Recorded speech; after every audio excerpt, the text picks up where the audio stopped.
La vie derrière les barreaux est une dure réalité, souvent entourée de secrets et d'incompréhensions.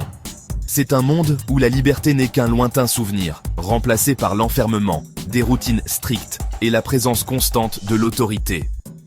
À Dakar, comme dans beaucoup d'autres parties du monde, les prisonniers sont confrontés à un ensemble unique de défis qui mettent à l'épreuve leur résilience, leur esprit et leur volonté d'espérer un avenir meilleur. Ce documentaire vise à mettre en lumière la vie difficile des prisonniers à Dakar, en explorant leur lutte quotidienne, l'impact sur leur bien-être et le besoin urgent de changement. La vie quotidienne dans une prison de Dakar est bien loin du monde extérieur.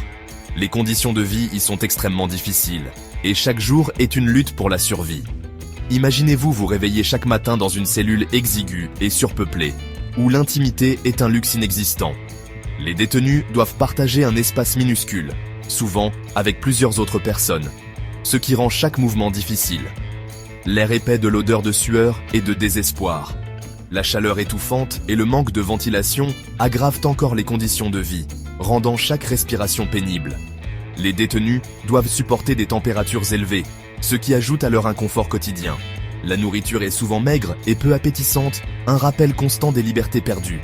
Les repas sont rarement nutritifs, et les détenus doivent souvent se contenter de portions insuffisantes pour subvenir à leurs besoins énergétiques quotidiens. L'accès aux produits de première nécessité, tels que l'eau potable, l'assainissement et les soins de santé, peut être limité, ce qui entraîne de nombreux problèmes de santé physique et mentale. Les détenus souffrent souvent de maladies non traitées, et les conditions insalubres favorisent la propagation des infections. Les journées sont longues et monotones, rythmées seulement par le grincement des barreaux et la visite occasionnelle de la famille. Un rappel doux amer de la vie qui attend au-delà des murs de la prison. Les détenus passent la plupart de leur temps à attendre, rêvant du jour où ils pourront retrouver leur liberté et leurs proches. L'impact de l'emprisonnement sur la santé mentale et physique est indéniable. Le stress de l'enfermement, associé au manque d'intimité, à des soins de santé inadéquats et souvent à une mauvaise alimentation, peut avoir de lourdes conséquences. La dépression, l'anxiété et le syndrome de stress post-traumatique sont fréquents chez les prisonniers. La santé physique est également mise à mal, les maladies infectieuses se propageant rapidement dans des conditions de surpopulation. Le manque d'accès à des soins médicaux appropriés aggrave ces problèmes, laissant de nombreux prisonniers vulnérables aux maladies chroniques et aux décès évitables. Les prisonniers sont souvent confrontés à la stigmatisation et aux préjugés pendant et après leur incarcération. La société a tendance à les considérer comme des parias, définis par leurs erreurs passées plutôt que par leur potentiel de réinsertion. Cette stigmatisation peut leur rendre difficile la réintégration dans la société après leur libération, entravant leur capacité à trouver un emploi, à se loger et à reconstruire leur vie. Le manque de soutien et de compréhension du monde extérieur ne fait qu'alourdir leur fardeau, perpétuant un cercle vicieux de récidive et de désespoir.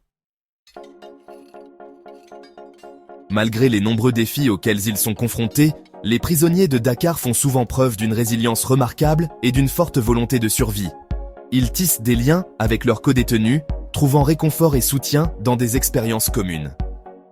Ils s'engagent dans des activités créatives, de la musique à l'art, en passant par la narration et la poésie, utilisant ces exutoires pour s'exprimer, faire face au traumatisme et garder espoir. Leurs histoires, bien que souvent ignorées, témoignent de l'esprit humain indomptable, capable de trouver la lumière même dans les endroits les plus sombres. Chapitre 6. Briser les barrières. La nécessité de la réinsertion.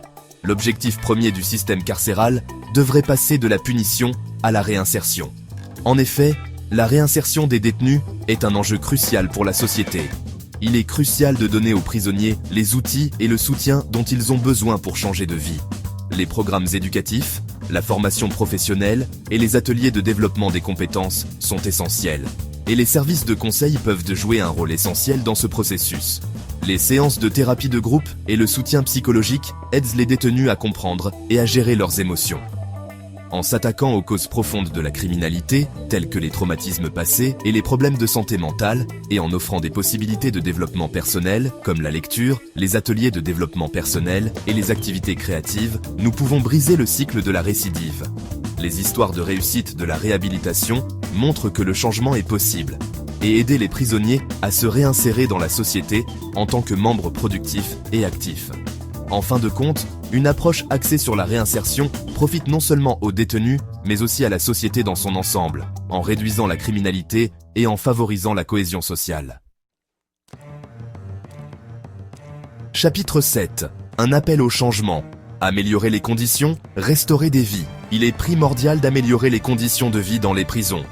La surpopulation doit être traitée de toute urgence, et l'accès aux produits de première nécessité, tels que l'eau potable, l'assainissement et les soins de santé, doit être garanti. Il est également crucial de garantir une alimentation adéquate pour maintenir le bien-être physique et mental.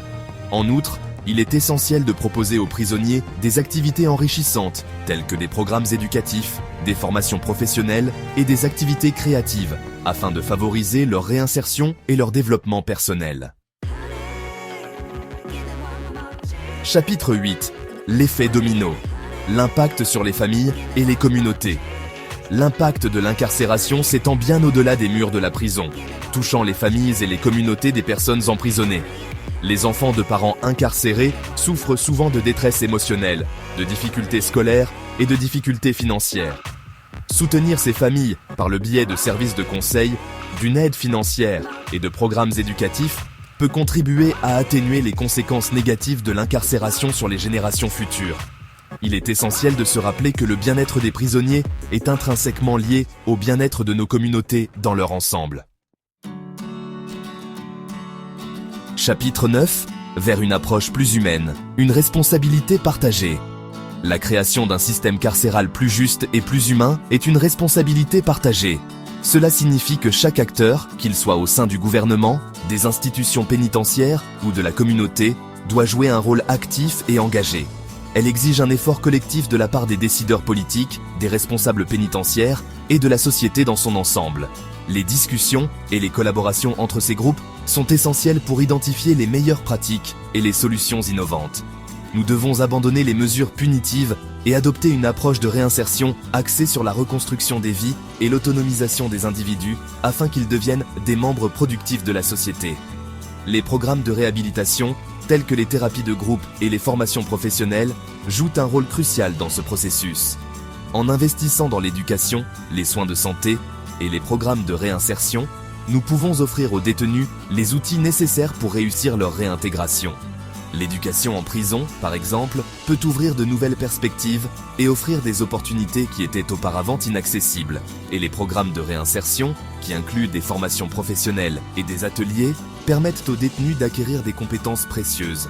Ces compétences peuvent les aider à trouver un emploi stable et à mener une vie indépendante après leur libération.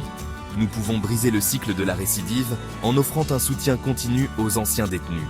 Les groupes de soutien et les réseaux communautaires jouent un rôle vital dans cette transition, en fournissant un environnement stable et encourageant.